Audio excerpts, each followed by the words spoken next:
This clip is sponsored by Med Travelers. If you're an SLP interested in travel therapy, visit medtravelers.com to get started.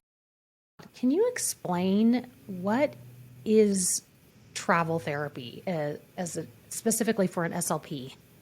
Absolutely. So when it comes to being a traveler, well, let me back up a little bit. So when it comes to the two major options that we as a company and other companies offer, it's local contracting and travel therapy, right? Of course, we have our tele division as well. But when it comes to being a traveler or being local, it really comes down to the status of whether or not you qualify for that through the IRS if ever you are audited. And so if you are local, it simply means that you are not willing to commute or temporarily relocate over 50 miles away from your permanent tax address. And if you are willing to do that, you are a travel therapist. And that's really as simply as I could put it. Of course, there are other details that would go along with that a certified tax professional can equip a clinician with.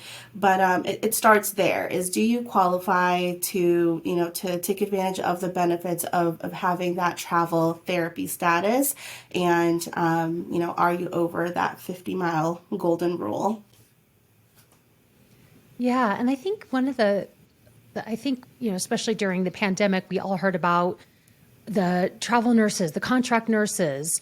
And I think now that that's more of a common concept through that. Can you tell us a little bit about how that would work with, looking at that instead of like a contract nurse? What would an SLP look like in terms of where could they travel to, and how long would their assignments be based on that setting? Sure. So we are a national firm. So SLPs can travel nationwide. Together we can serve communities across each state, different cities. They can have a lot of fun with the locations that they select. A common misconception that first-time travelers and new grads who haven't stepped into the job market world of being a practicing SLP, I know it's a little bit intimidating, just really not knowing, what would that look like, right? But ultimately, you can be in the driver's seat. That's why we have a lot of support on the back end, not only within the new grad program and our clinical team, but of course, recruiters.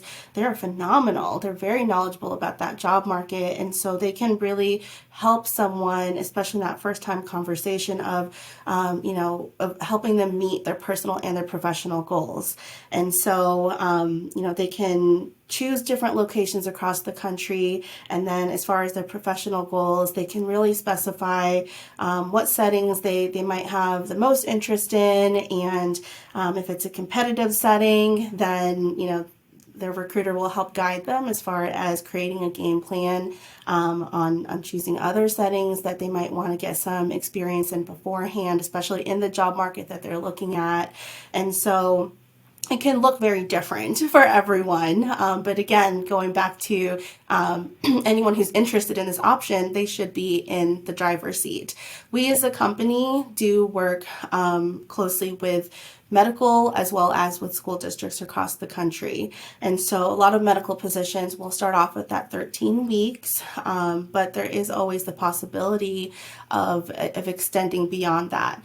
I have many SLP friends who started off with 13 weeks wanting to gain experience in that setting and check out that location. And then they ended up falling in love with who they were working side by side with and that location. And then they ended up being there for 6 or 7 months, up to that year mark if they want to maintain that travel status. But school districts will typically be for the entire school year. Sometimes it'll be for half the school year. It really it comes down to what's going to work best for both that SLP and the need of the particular client that they're wanting to work with.